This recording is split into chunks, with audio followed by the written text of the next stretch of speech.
amigos a una nueva entrega de lo que es Liderazgo CNCS. Hoy nos acompaña Luisa Berhard. ¿Cómo estás, Luisa? Feliz, contenta de estar aquí. Gracias por la invitación. Gracias a ti por aceptarla. Realmente, Luisa es una experta en gestión humana y vamos a conversar hoy sobre un tema que muy interesante, un tema que realmente yo creo que todos nos pasa en algún momento de la vida, porque desde profesionales hasta las personas que están trabajando en diversas áreas, yo creo que a todos nos pasa así. Claro que sí, el tema que vamos a tratar hoy, no hay ningún profesional, ningún área del trabajo que quede fuera. Definitivamente, es que estamos hablando de estrategias para elevar la productividad, señores. Un tema que yo creo que todo el que trabaja de alguna forma quiere elevar su productividad. Hasta en la casa, porque en la casa es un trabajo. Sí, definitivamente. Es algo que a todos los seres humanos yo creo que nos compete. Claro que sí. De una forma u otra, definitivamente. Claro que sí nos impacta. Claro, definitivamente es así. Luisa, cuéntanos un poquito de ti, por favor. Bueno, pues yo trabajo en el área de gestión humana, un área que me apasiona mucho, con un enfoque en transformación cultural. Yo trabajo mucho en lo que son los temas de cultura organizacional, bienestar organizacional y también el tema de responsabilidad social. Yo siempre apuesto a que las personas se queden en las organizaciones porque quieren y porque se sienten conectadas y no porque no tienen otra opción. Por eso mi lema es creando lugares increíbles para trabajar. Sumamente interesante y definitivamente la productividad es una parte clave de esto. Claro que sí, porque hay que entender que las organizaciones son un negocio y los resultados están atados directamente a la productividad de la gente, y productividad y resultados es igual a ingresos, a la parte económica, remuneraciones, todo lo que tiene que ver con el área financiera. Que todos queremos eso definitivamente. Claro, la marca reputacional de la organización, la atracción del talento, la fidelización del talento, o sea, es todo un engranaje. Y todo lleva a lo mismo, productividad. Claro que sí, porque oye, ¿qué es lo que pasa? Innecesariamente estar ocupado no es ser productivo. Hay personas que se pasan el día ocupados, pero realmente no son productivos. Entonces yo abogo mucho porque debemos enfocarnos ya a resultados, trabajar por resultados. Y los resultados están atados directamente a ser productivo. O sea, tú tienes lo que te corresponde, ya sea acorde a tu posición, al proyecto que estés trabajando, a lo que haya que ejecutar en ese día. Entonces tú, al final del día, te vas a dar cuenta qué tan productivo fuiste. No necesariamente relacionado con horas, sino con resultados. Entonces podríamos decir que la primera estrategia para ya comenzar con esa parte de elevar la productividad sería entonces hacer un esquema, una agenda. Claro que sí, hay que planificarse, hay que priorizar también. Por ejemplo, los japoneses usan mucho todo este tema de 5S, de el tema de Kanban, que las listas que están pendientes por hacer, cuál es la prioridad de esas que voy a hacer, qué se está haciendo, qué se concluyó. Cuando tú tienes muchas cosas que ejecutar en un día, tú tienes obligatoriamente que definir cuáles son las prioritarias. Y en esto quiero hacer una anotación con respecto al multitasking. Cuando se habla de metodologías ágiles, que no necesariamente hacerlo todo rápido, sino de manera efectiva y con resultados con la menor cantidad de errores, el multitasking, al contrario, te incrementa los errores, porque tú no te puedes concentrar en una cosa en específica. Haciendo varias cosas, varias te pueden salir mal. Y al final te va a llevar más tiempo porque tienes que devolverte a corregir. Pero cuando te enfocas en una cosa a la vez, la haces de manera correcta, sin errores, y sigues a la siguiente. Y al final te das cuenta que te desgastas menos y es posible que uses menos tiempo. O sea que podríamos encaminarnos en ese mismo tono de que enfocarte en una sola cosa sería la estrategia, otra estrategia también para ser productivo. Claro que sí. Pero ¿cómo tú haces cuando, por ejemplo, una persona que trabaja en una oficina y tiene varias cosas que hacer al mismo tiempo, y supongamos que todo es urgente, porque a veces decimos que todo es urgente. Entonces llega un punto en el que tú no sabes diferenciar qué es tan más urgente que otra cosa, porque hay prioridades y ¿verdad? A veces todo es para allá. Sí, pero tú también tienes que identificar dentro de todas esas cosas que son para allá, cuál tiene un impacto mayor, cuáles se entrelazan, cuál después que tú resuelves una, desencadena que tú puedas ir trabajando las otras. Yo me gusta llamarlo como si fuera un pensum de universidad. Tú sabes que hay materias que tienen requisitos. Claro. Que tú no puedes tomar matemática 2 si tú no apruebas matemática 1. Entonces tú tienes que identificar cuál es tu matemática 1, que cuando tú la resuelves, ya tú puedes trabajar tu matemática 2, y después que resuelvas esa matemática 2, puedes entonces seguir a tu matemática 3. Porque entonces tú te pones a ir directamente a la matemática 3 y tienes que devolverte porque hay cosas de la materia anterior que tú no las tenías, no hay información que tú no tienes. Entonces tú estás trabajando doble. Tiene mucho sentido eso. Uno no lo piensa en el momento, pero tiene mucho sentido realmente porque hay cosas, como tú dices, que van enlazadas, que si tú no haces primero un paso, no vas a llegar al siguiente y no vas a poder resolver nada al final, porque entonces vas a estar todo el tiempo pensando, tengo que hacer esto, esto y esto, porque nos pasa mucho también. Tenemos una lista de muchas cosas que hacer, tengo 1000 cosas que hacer, pero empieza por la primera. ¿Y cuáles tú puedes terminar en ese día? ¿Cuáles dependen directamente de ti o si necesitas información de otra persona? Entonces yo lo que siempre recomiendo es que si hay asignaciones o entregables que dependen de otra persona, entonces comienza con identificar quiénes son las demás personas que están involucradas y comienza a comunicarle lo que tú necesitas. Vía correo, por conversaciones, y en lo que esas personas te envían esos insumos, tú trabajas las que dependen directamente de ti. Y por ejemplo, en ese aspecto también tiene que ver la parte del tiempo, cómo organizamos el tiempo, porque a veces las tareas, hay tareas que nos toman más tiempo que otras, pero cómo organizar si por ejemplo una prioridad es algo que tiene mucho tiempo, que dedicarle mucho tiempo a esa parte, y entonces yo no tengo, digamos, todo ese tiempo para eso. Yo creo que se supone que si tú tienes que entregar algo es porque alguien te lo solicitó o porque es algo que es directamente contigo relacionado. Si es algo relacionadamente directo, si es algo que está relacionado directamente contigo, tú sabes que tienes que comenzar a trabajarlas con tiempo. Ahí viene el tema de la procrastinación, que lo dejamos para después. Entonces nos caen todos esos pendientes, nos abrumamos y al final nos detenemos y decimos, yo no tengo tiempo para hacer nada, y te abrumas y te detienes, ¿verdad? Entonces, hay picos en todas las posiciones. Entonces, si tú sabes que en determinadas fechas tú tienes picos con cosas específicas que hacer, entonces tú tienes que planificarte para que cuando lleguen esos picos, tú cuentes con todos los insumos y toda la información para tú poder sacar esa tarea hacia adelante. Si es una tarea que te solicita otra persona, entonces es importante preguntar, ¿qué de esto es urgente realmente? ¿Qué es urgente verde, que es urgente naranja, el famoso semáforo, que es urgente rojo? Y entonces ahí negociar y decir, ok, usted sabe que no lo puedo hacer todo junto. ¿Qué es lo primero que tiene que salir? Todo. No, porque usted sabe que yo todo no lo puedo hacer. ¿Qué es lo primero que tiene que salir? Entonces ahí tú llegas a las negociaciones. También hay que pedir apoyo. Si hay cosas que tus compañeros de equipo te puedan apoyar, tienes que gritar y pedir apoyo para que entonces las cosas puedan salir más rápido.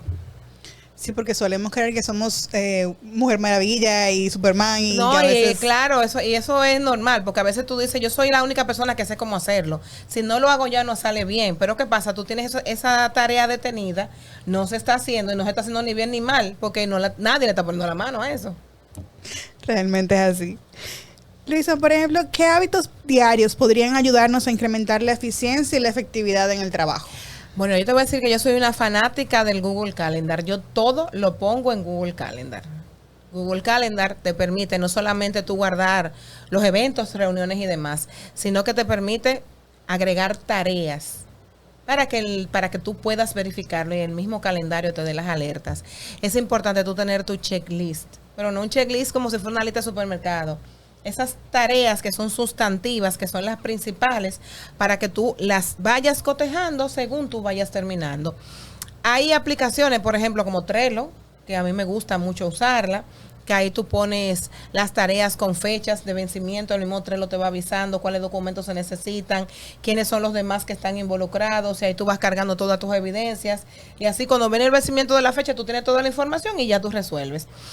Por eso es que yo abogo mucho por las metodologías ágiles, porque contamos con muchísimas herramientas gratuitas, en su mayoría, que no las utilizamos. Hay gente que yo le digo, y se te olvidó tal sitio, y tú no usas Google Calendar. Ay, es que Google Calendar es tu asistente. Él te va a decir, tú lo pones a que te avise una semana antes, 10 días antes, 5 horas antes, para que entonces a ti no te agarre como asando batata eso que se te venció el tiempo. Entonces, hay muchas herramientas que nos pueden ayudar para nosotros organizarnos. Hay que tomar en cuenta eso, la tecnología hay que poner a nuestro favor, señores, porque muchas veces creemos que tenemos todo almacenado en el cerebro y la cabeza, señores, a veces nos traiciona. Y si no, usa una agendita o un cuaderno también. Si usted no es tan tecnológico, use un cuaderno y vaya anotando todo ahí. O una agenda convencional, claro, y mantenga su agenda a mano todo el tiempo. Porque eso pasa, que a veces uno anota, pero entonces se le olvida chequear la agenda. Pues es cuestión de costumbre, Claro, de hábitos. a todos nos pasa en algún momento. ¿Cómo influye el manejo del estrés y la gestión emocional en la productividad de un profesional? Bueno, ahí entra el tema de la planificación, cuando tú desperdicias mucho tiempo también, y entonces se te junta todo lo que tú tienes pendiente, tú te estresas. Cuando tú le dices así que todo, sí a todo, y tú no piensas en la repercusión que tú va a tener en ti, el tú decirle que sí a una tarea que tú no mediste la dimensión, y entonces después tú tienes esa mega tarea más todas las que tú tienes, entonces ahí comienza que tú te molestas contigo y te molestas con los demás porque tú dijiste que sí, pero nadie más tiene la culpa.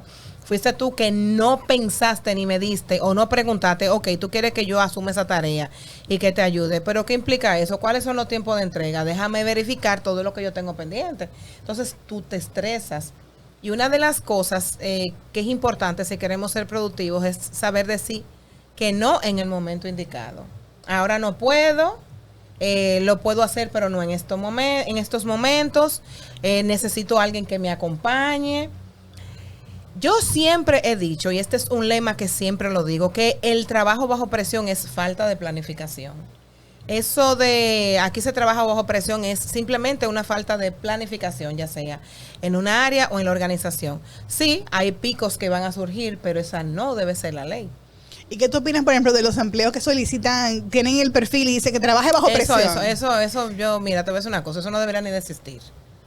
Eso no es una competencia que tú le pongas de que en un currículum, que eso es una habilidad, una competencia que una persona tenga que trabajar bajo presión, manejo del estrés. A menos que sean posiciones que ni siquiera tienen que ponerlo en la descripción de puesto. Por ejemplo, un médico que trabaja en emergencia, claramente va a trabajar bajo estrés, pero tú no tienes ni que ponerlo. Y además hay otras cosas que se consideran, porque tú puedes trabajar bajo estrés, que no me importa. Eso es manejar el estrés. Bueno, el que está ahí tiene que aguantarse. Tú estás manejando el estrés. Entonces, para mí hay otras cosas que tienen más importancia que el que una gente sepa manejar el estrés, porque eso tiene muchas interpretaciones. Puede ser responder a tiempo, tener un pensamiento crítico y analítico, buena comunicación. Esas sí son habilidades, y más ahora que se están necesitando la resiliencia, la flexibilidad. Pero manejar el estrés, eso como que no, para mí no tiene sentido. Eso es una opinión muy personal. Hay personas que sí, que puedan decir que está válido que tú lo pongas en un descriptivo de puesto, pero para mí eso no tiene sentido. Luisa, ¿cuál tú entiendes que sería una barrera que tendríamos que superar personalmente los que quisiéramos ser más productivos? Porque a veces entendemos que todo está bien, que como yo cumplo con mi trabajo, digamos, cumplo con mi trabajo, ¿verdad? Meramente lo que se me pide o lo que tengo que cumplir según mi papel a desempeñar en un lugar X, exacto. Pero hay ocasiones en las que yo siento que hay barreras que uno mismo tiene personalmente que debería de poder manejar para ser más productivo, porque realmente a veces queremos dar la milla extra, pero hay cosas dentro de nosotros que a veces, por ejemplo, que tú podrías decir que es una barrera que podríamos manejar. Las redes sociales en el trabajo. Eso es la mayor barrera. Porque tú entras a TikTok y a ti se te va una hora sin tú darte cuenta. Y eso fue una hora que tú perdiste. Tú te pones a ver Reels en Instagram y tú no vas a durar. No es verdad que tú vas a durar de que un minuto.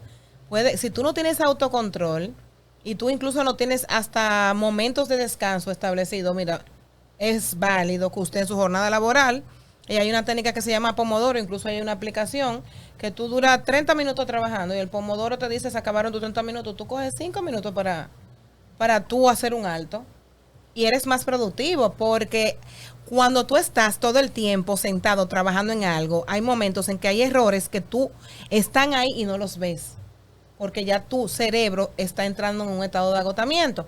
Pero cuando tú haces pausas, que algunos le llaman pausas activas, que tú te paras y demás, cuando tú vuelves y te sientas, tú tienes una mirada diferente. Entonces te coges esos 5 minutos para ver las redes sociales, pero cuando tú tienes el WhatsApp, por ejemplo, en el web, y cada vez que tú ves que te va subiendo esa burbujita, y tú quieres ver que te están escribiendo, uno está en muchísimos grupos de viaje, grupos de la familia, grupos de chercha, y tú no quieres perderte de lo que están hablando. Y tú ahí loco por mirar lo que está pasando. Exactamente, esos son ladrones de tiempo. Incluso los celulares ya tienen aplicaciones en las que tú mides el tiempo que tú duras conectado. Sí, hay aplicaciones que te lo dicen. Entonces, para mí, la mayor barrera es las redes sociales. Otra barrera es que hay personas que tienen la costumbre de que cuando llegan al trabajo tienen complejo de político y tienen que saludar a todo el mundo. Tienen que pasar por todas las oficinas saludando a todo el mundo. Y así duran una hora cuando llegan saludando. Y eso entonces es una barrera realmente. Eso es pérdida de tiempo. Ok. Porque cuando usted llega al trabajo, en el horario de trabajo, Sí. usted tiene que sentarse a trabajar. Pero ese tiempo que tú estás haciendo relaciones públicas, saludando a todo el mundo en todas las oficinas, eso es una pérdida de tiempo, eso es un ladrón de tiempo de tu planificación de ese día. Y ojo, no estoy diciendo que tú seas antisocial, pero tú tener ese patrón de todos los días cuando tú llegas a hacer lo mismo y durar 30, 40, 50 minutos socializando, eso es un ladrón de tiempo.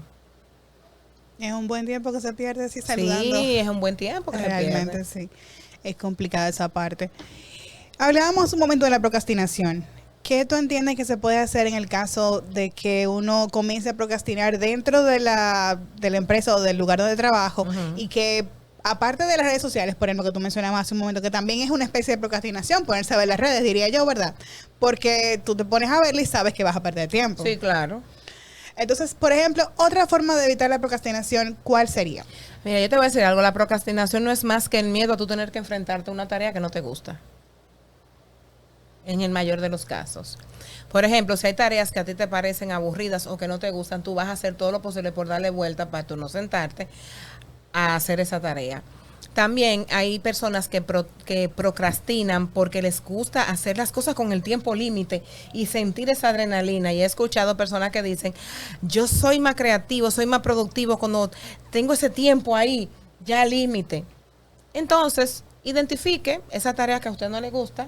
Eso es igual que como cuando usted va a tomar una medicina que tú sabes que puede que sepa mal, pero es para sanarte. Y sal de eso adelante. Busca la forma de encontrarle una parte divertida. Si en tu lugar de trabajo tú te puedes poner audífonos y escuchar música, identifica esa música que te motive, que te active. Yo tengo músicas específicas para cuando yo no quiero hacer nada. Por ejemplo, Imagine Dragons es una de mis agrupaciones para cuando yo estoy en esos días de Dios mío, de verdad, yo hoy no quiero hacer nada.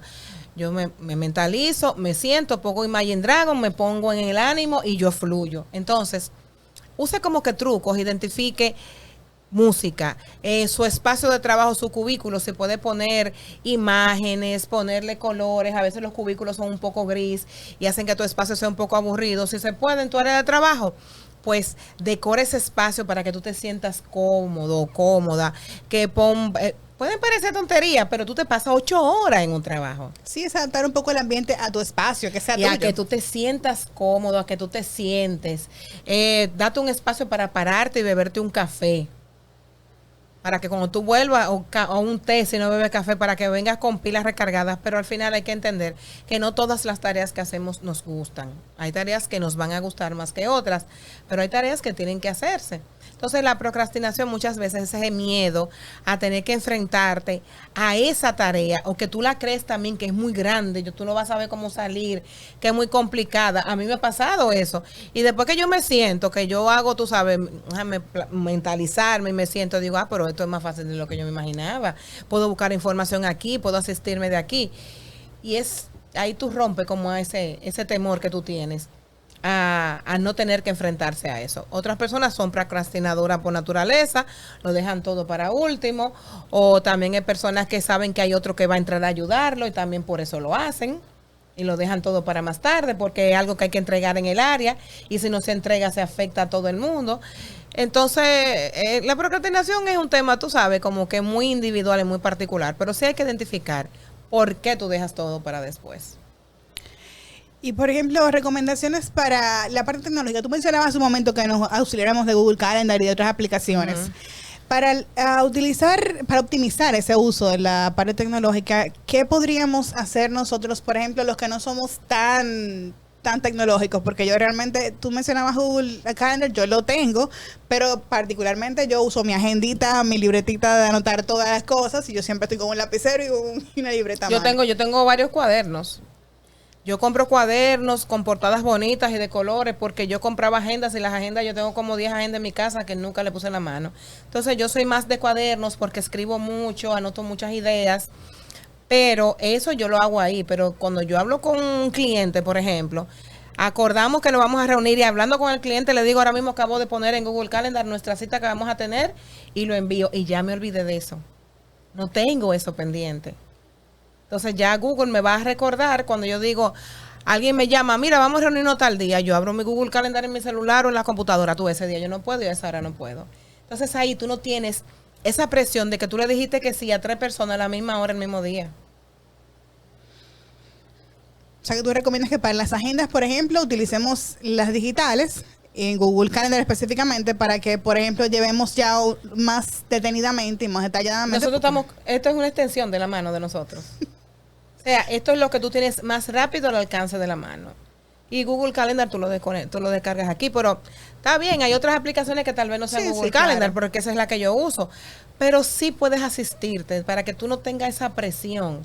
Para que tú no tengas ese, ay Dios mío, y que yo tengo ese día y tengo la agenda en mi casa, se me quedó, tengo que llegar a mi casa para verificar. Y muchas veces las cosas no funcionan así, no hay tiempo para que una gente te dedique 6 horas que tú llegues a tu casa para tú verificar si tienes algo. Ya cuando tú vienes a llegar la persona hizo otra cita ya para... Exactamente, y además en el ámbito laboral tú tampoco te puedes dar ese lujo de hacer varias citas de varios proyectos a la misma hora, porque vas a quedar mal en todos, porque vas a estar en uno pendiente a lo que está pasando en los otros. Hay un tema que me da mucha curiosidad y es la parte del equilibrio saludable en el trabajo y la vida personal, porque sin comprometer la productividad, porque a veces, como tú mencionabas ahorita, tomamos un espacio de tiempo para relajarnos, para tomarnos un café o cualquier cosa, claro, para distraernos un poco. Pero resulta que ese tiempo también lo utilizamos para cosas personales. Entonces, ¿qué tú recomiendas, por ejemplo, en esa parte del manejo tanto del trabajo como de lo personal para la parte de la productividad? Bueno, mira, el ser humano es integral. Tú no puedes separar eso que se usaba antes de vida personal y vida laboral. Eso es mentira. El ser humano es uno solo. Ese colaborador, esa colaboradora que está en esa organización es la madre, la hija, la esposa. Tú no puedes borrar esa parte de esa persona. Y eso le va a afectar en su trabajo. Cualquier situación que tenga fuera del ámbito laboral le va a afectar en el trabajo. Y cualquier situación que tenga que le afecte en el ámbito laboral es muy posible que lo refleje en su casa también. O sea, es una relación de doble vía. Entonces, lo que pasa es que tenemos que ir rompiendo con esos patrones de que una persona, yo tengo que verla que es como si estuviera trabajando todo el tiempo. Ojo, yo no apoyo el tema de barajar. Yo soy una persona pro resultados. Pero cuando una organización es pro resultados, la gente tiene más espacio para hacer cosas que no necesariamente estén relacionadas con el trabajo. Es una etapa de flexibilidad que todavía tenemos mucho por hacer para llegar hasta ahí. Pero si ese colaborador está dando los resultados, está cumpliendo con sus metas del día, se está entregando lo que corresponde a su posición, puede haber un real equilibrio. Esa persona puede tener espacios para hacer cosas que no necesariamente estén relacionadas con su trabajo, pero todo va a depender de la organización en la que esté.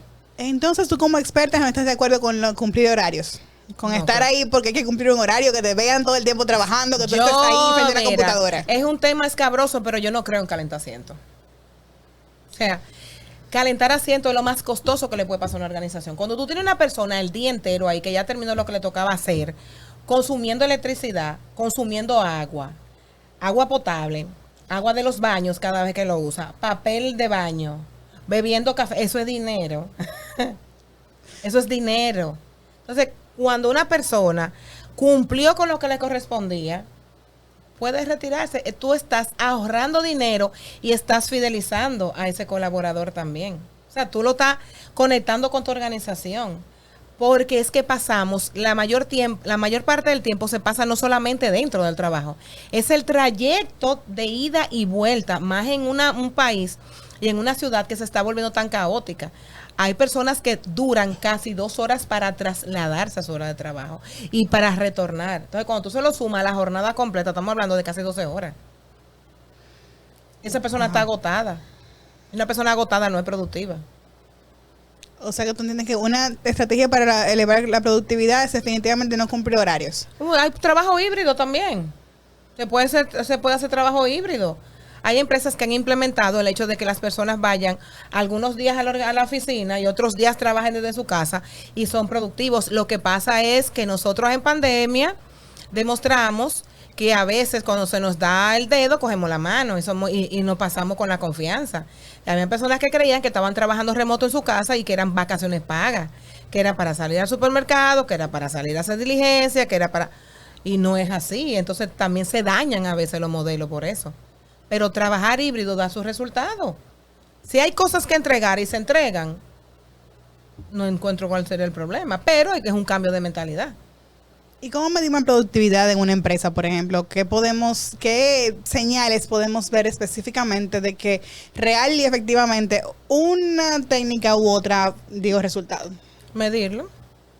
Es que lo que no se mide tú no lo controlas. Para eso está la evaluación del desempeño. Tú tienes metas específicas, indicadores, objetivos por resultado clave que tú tienes que medir. Hay forma de tú medir cuando una persona es productiva. Hay forma de tú medir cuando una persona está barajando. Y no necesariamente vigilándola y como acechando qué es lo que hace. Es resultado. Imagínate tú, un vendedor. Los vendedores no cumplen horario, en su mayoría. ¿Cuál es el único objetivo de un vendedor? Vender. La empresa no se pregunta cuántas horas tú duraste en la calle. Tú vendedor, a ti te interesa vender porque tú cobras comisiones por eso. Entonces el vendedor sabe lo que tiene que hacer en el mes y si él agarra y lo hace todo en una semana, ¿tú crees que la empresa va a forzar de que tú tienes que venir a la oficina? Ahora ese vendedor lo que va a decir, yo lo cumplí en una semana, déjame ver si puedo entonces con las otras semanas sobrepasar la meta porque hay más ingresos para mí. Claro. Pero todo tiene que ser medido y yo creo que casi todo puede ser medido. Entonces es buscar el mecanismo de cómo tú definir cuáles son las metas que van a tener las personas por las cuales tú vas a medir que realmente son productivos. Excelente.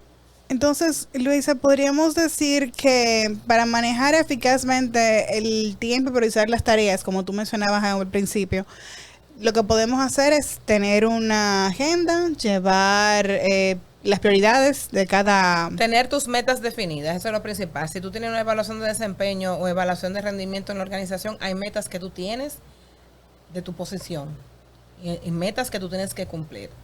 De tus metas, tú sabes cuáles son las actividades que tú tienes que hacer. Y si, por ejemplo, en un caso hipotético, yo fuera un emprendedor que voy directamente, que tengo mi negocio, pero soy yo mi jefe, mi empleado y todo, por ejemplo. En ese caso, ¿cómo yo puedo manejar la parte de la productividad? O sea, ¿cómo yo puedo establecer las metas? Claro, tus metas son los clientes que tú prospectas, las citas que tú haces con clientes, prospectos versus vendidos, cuántas propuestas fueron aprobadas, cuántas fueron declinadas. Por mencionarte solamente algunas, cuántas llamadas tú vas a hacer al día, cuántos tú contactaste, cuántas citas tú hiciste, los pagos también, eso es un indicador, vencimientos, los proveedores, quién me resulta comprarle mejor a uno, cómo me resulta comprarle a otro, seguimientos de clientes que tú tenías y perdiste. Hay muchas formas, lo que pasa es que se piensa a veces que el indicador tiene que ser un asunto muy complicado, con una regla de 3, que despejar a X, despejar a Y. No, señores. Los indicadores son tan sencillos como cuánto dura el gas en mi casa. Para yo saber que ya el gas se compró hace 28 días, dura 30 días, y yo sé que yo tengo que llenar mejor el tanque de gas hoy porque el día de mañana, cuando está haciendo el arroz, se me vaya el gas. Es un indicador sencillo. Sumamente sencillo. Entonces, ya para ir concluyendo, aunque esto está muy buena esta conversación, podríamos durar horas definitivamente hablando del tema. Un consejo que tú quieras llevarle, por ejemplo, a los empresarios, a los empleados que están viéndonos en este momento y a los emprendedores, que para rendir mejor, más productividad, algo que tú entiendas que puede ser un consejo clave en este sentido. Identificar cuáles son tus ladrones de tiempo, eso es lo primero. Si tú sabes que tienes una debilidad por las redes sociales, pues entonces sabes que tienes que limitarte a usarlas dentro del trabajo y define espacios y horas para tú usarla en tu almuerzo, en la hora del desayuno, lo que sea. Planifica, haz tu listado de cuáles son las tareas del día, priorízala a tu semáforo, cuáles son esas tareas rojas que tienen que salir primero, las que son amarillas y cuáles son las verdes. Entonces así tú no vas a estar abrumado. No es cierto que todo es urgente. Dentro de todo eso que es para allá, hay algunas que son para ayer, como se dice, y otras que son para hoy y otras que son para mañana, pero tienes que priorizar. identificar qué insumo tú tienes para tú sacar adelante y comenzar a identificar quién te va a dar los insumos que tú necesitas para sacar esas actividades adelante. Pero es un tema de planificación, tan sencillo como eso. Identificar esos ladrones de tiempo. Señores, ustedes han oído a la experta. Yo no tengo más que agregarte que decirte muchísimas gracias, porque de verdad que esto ha sido enriquecedor, sumamente enriquecedor. En lo personal, y yo sé que para todos ustedes que nos están viendo también lo ha sido, definitivamente. Luisa, muchísimas gracias por tu tiempo y por todo esto que has compartido con nosotros. De verdad que encantada estoy, de verdad, de tenerte aquí. Gracias. Y ustedes, gracias por la sintonía, gracias por vernos. Dejen sus comentarios. Recuerden seguirnos en redes sociales como Consejo CNCS y nos vemos más tarde. Nos vemos luego. Hasta la próxima.